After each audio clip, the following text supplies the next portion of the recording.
Dear student, आज हम आपको बताने जा रहे हैं क्लास 12 के एक्सरसाइज 11.2 को। इस चैप्टर में जितने भी फार्मूले यूज होंगे वो सभी फार्मूला हमने अपने अगले वीडियो में बता दिया है। यदि आपको इस चैप्टर के फार्मूले न समझ में आवे तो आपसे यही अनुरोध है कि आप इस वीडियो को देखने से पहले उस वीडियो को ज़रूर देख लें।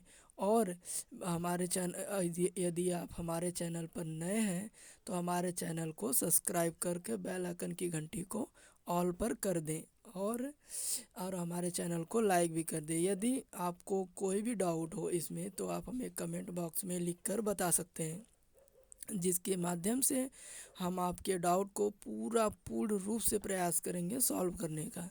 तो ज़्यादा टाइम व्यर्थ न करते हुए आते हैं हम अपने स्क्रीन पर। तो क्वेश्चन लिखा है, बिंदु 1 2 3 को ज्ञात कीजिए जो सदिश इतना के समांतर है। तो चलिए आइए हम बताते हैं आपको। माना वेक्टर ए बराबर i+2j ये जो लिखा है यही हम लिख रहे हैं यहाँ पर, देखिए आप, प्लस 3k कैफ। और वेक्टर बी बराबर हमारा दिया है, वेक्टर बी बराबर दिया है कि 3i Kaif plus 2j cap minus 2k Kaif. तो हमारा रेखा का समीकरण, इसमें सदिश रूप से समीकरण ज्ञात करना है। तो फार्मूला हमारा होता है रेखा के सदिश समीकरण के लिए कि vector z equal to vector A plus lambda vector B, ये हमारा होता है। तो आप इसके माध्यम से आप यहाँ पर रख लीजिएगा कि वेक्टर z बराबर वेक्टर ए भी हमने निकाल दिया है और वेक्टर बी भी हमने निकाल दिया है। तो यहाँ पर देखिए हम लिख रहे हैं, आप लिख लीजिएगा इसे, प्लस लेमडा वेक्टर बी, ये हो गया हमारा आंसर। यही हमारा आंसर है। काफ़ी छोटा सा सवाल था जो कि परीक्षाओं में पूछा जाता है। तो चलिए,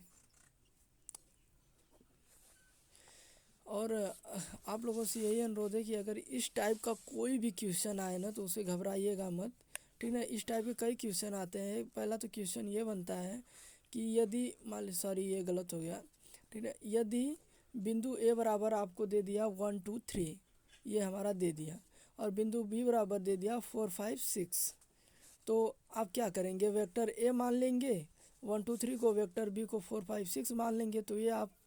तो आप ये ऐसे गलत कर देंगे। इसलिए हम आपको आगे से बता दे रहे हैं कि वेक्टर ए बराबर तो हम पहला पद मान लेंगे। वेक्टर ए बराबर यहाँ पर हम पहला पद मान लेंगे। माना वेक्टर ए बराबर i+2j प्लस 3k, ये हम तो वेक्टर ए बराबर मान लेंगे। लेकिन यदि वेक्टर बी हमें निकालना हो तो आप इसे नहीं मानेंगे। आप इसी चीज़ में से इस पहले और दूसरे पद में से पहले पद को घटा देंगे। जैसे हम दिक् अनुपात निकालते हैं तो 4 - 1, 4 - 1, फिर हो गया 5 - 2, फिर यहाँ पर 6 - 3। तो यहाँ पर हमारा जो पद प्राप्त होगा उसे हम वेक्टर बी मानेंगे यहाँ पर। तो इसे हम वेक्टर बी मान लेंगे। तो वेक्टर बी मानने के लिए 3i+3j, यहाँ पे 3j रहेगा, प्लस 3k कैफ, ये भी हमारा। तो इसे हमारा आंसर इसका हो जाएगा वेक्टर z इक्वल टू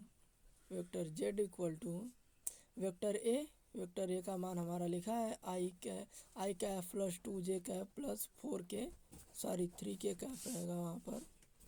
यहाँ पर 3k कैफ कर लीजिएगा आप, plus lambda 3i Kaif plus 3j Kaif, 3 रहेगा यहाँ पर, अभी कर दे रहे हैं 3j Kaif plus 3k Kaif. यहाँ पर 4k कैफ की जगह पर आप 3j कैफ कर लीजिएगा, ठीक है। तो वीडियो ज़्यादा लंबी ना करते हुए हम चलते हैं अपने क्वेश्चन पर। तो ऐसे ही टाइप के क्वेश्चन आते रहेंगे। चलिए, तो इस तरीके से हमारा पहला क्वेश्चन सॉल्व हुआ। यदि आपको कोई भी प्रॉब्लम हो तो हमें बता दीजिएगा। दूसरा क्वेश्चन है कि बिंदु जिसकी स्थिति सदिश 2i कैप प्लस जे माइनस जे प्लस 4k कैप से इतना की दिशा में जाने सदिश व कार्तीय रूप में ज्ञात कीजिए। तो सारे वीडियो भाई थोड़ी सी प्रॉब्लम हो गई, लेकिन आप इस समय पूर्ण रूप से देख सकते हैं। तो इस तरीके का ये क्वेश्चन है कि बिंदु जिसकी स्थिति सदिश, इस क्वेश्चन में हमें सदिश और कार्तीय रूप दोनों का हमें समीकरण ज्ञात करना है।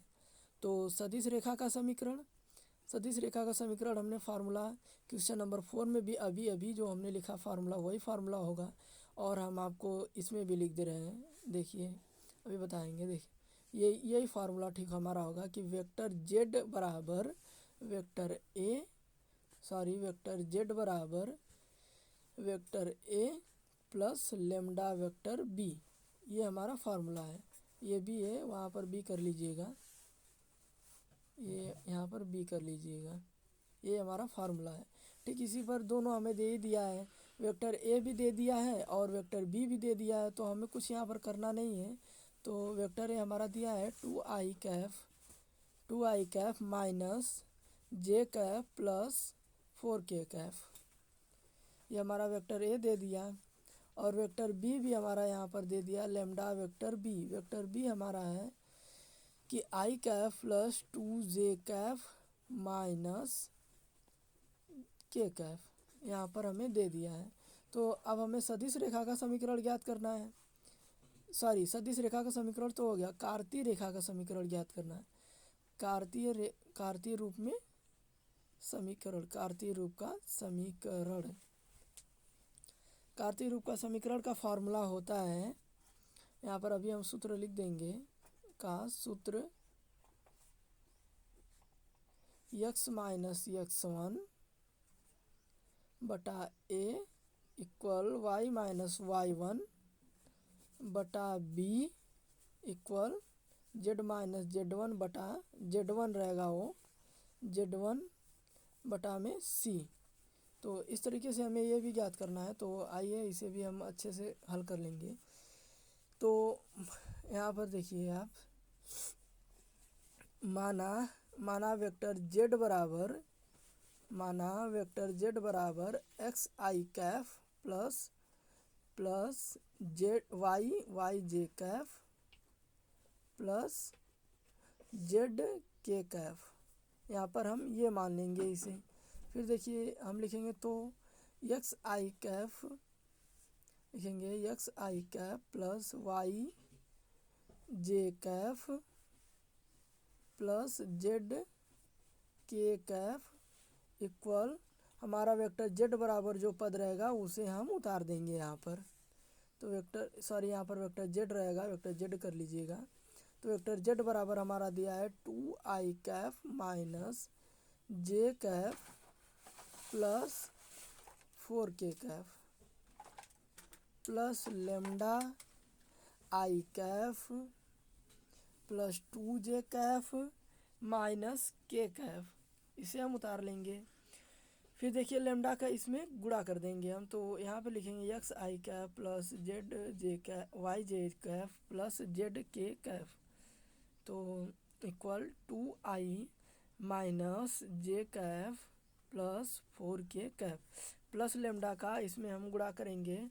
तो प्लस में प्लस का गुणा करने पर प्लस आई कैफ, फिर प्लस में प्लस का गुणा करने पर plus 2j lambda 2j Kaif, फिर प्लस का माइनस में गुणा करेंगे तो माइनस आ जाएगा। ये कर लिए।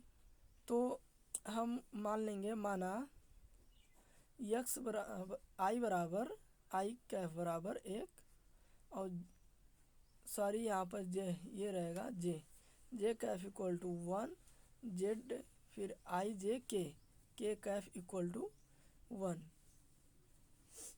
हम इसे ये मान लेंगे। तो जब ये मानेंगे तो हमारा आ जाएगा, बचेगा एक्स वाई प्लस जेड, यही हमारा बचेगा। तो हमारा X plus Y plus Z, ये 2 दिख रहा है तो इसे आप जेड बना लीजिएगा, ये जेड हमारा बचेगा। और यहाँ पर क्या बचेगा 2 minus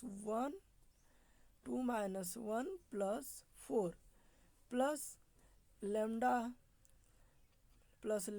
plus 2 lambda plus 2 lambda minus lambda. अब इसमें देखिए पहला लेमडा का हम पहले पद में ही करेंगे और दूसरे लेमडा का दूसरे पद में करेंगे और यक्स बराबर इसी तरीके से हम मान निकाल देंगे। देखिए लेमडा का पहले पद में वो भी यक्स के साथ, तो आइए हम आगे लिख रहे हैं, आपको पूर्ण रूप से अच्छे से समझ में आ जाएगा। तो इसी तरह चलिए आगे लिखते हैं हम, देख रहिए आप, देखते रहिएगा। यक्स बराबर हो जाएगा हमारा 2 प्लस लेमडा, क्योंकि दोनों धनात्मक थे तो 2 प्लस लेमडा ये हो जाएगा हमारा। तो वह यक्स बराबर ये हो गया, वाई बराबर हो गया -1 प्लस 2 लेमडा और जेड बराबर हो गया, जेड बराबर हमारा दिया है कि जेड बराबर दिया है 4 माइनस लेमडा, जेड बराबर 4 माइनस लेमडा दिया है। तो यहाँ पर हमारा हो जाएगा कि यहाँ पर दो धनात्मक है तो इसे जब पक्षांतर करेंगे तो ऋण में आ जाएगा। यक्स -2 बटा में 1 इसलिए लिख रहे हैं हम क्योंकि 1 से आप किसी भी संख्या में भाग दोगे उसकी संख्या में अंतर कोई नहीं होता है। तो फिर y यहाँ पर माइनस था तो इसलिए प्लस हो जाएगा पक्षांतर करने पर, और बटा में 2 यहाँ पर गुणा कर रहा है तो पक्षांतर करेंगे तो भाग कर देगा। फिर z, फिर ये अब आ गया लेमडा, फिर जेड यहाँ पर धनात्मक था तो ऋण हो जाएगा पक्षांतर करने पर, और ऋण 1 को पक्षांतर करके भाग देंगे तो उसका मान अंतर नहीं होगा, तो उसके मान में कोई अंतर नहीं होगा। तो अतः कार्तीय समीकरण बराबर कार्तीय समीकरण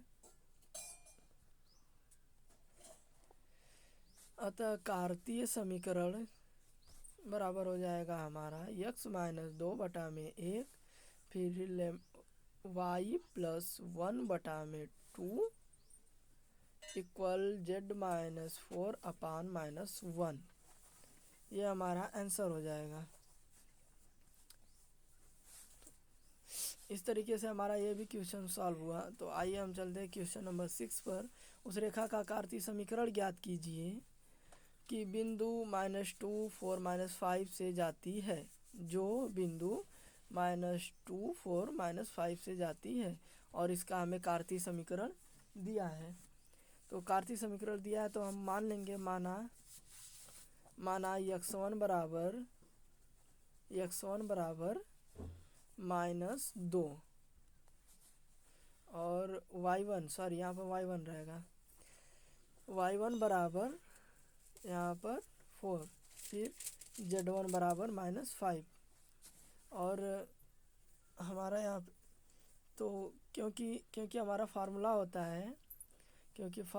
है यक्स माइनस x1, अभी लिखेंगे हम फार्मूला बराबर यक्स माइनस x1 बटा में a बराबर y माइनस y1 बटा में b और z माइनस z1 बटा में c, ये हमारा फार्मूला होता है। तो a बराबर हम तीनों संख्याओं के नीचे वाला पद लिख लेंगे। a बराबर इतना, b बराबर 7 और c बराबर 2, ये हम लिख लेंगे इसे। तो चलिए आप सीधे हम फार्मूले पर आते हैं, अपना क्वेश्चन सॉल्व करेंगे कि यक्स माइनस हमारा दिया है -2 x1 बराबर, फिर बटा में a बराबर हमने लिख दिया है 3 बराबर y -4 बटा में हमने लिखा है b का मान 7 इक्वल z माइनस z1 का मान -5 है, और हमने बटा में लिखा इसका c, तो z बटा में c रहता है तो c बराबर 2 यहाँ पर है, तो यहाँ पर 2 कर लीजिएगा। तो इस तरीके से हमारा इक्वेशन सॉल्व हुआ।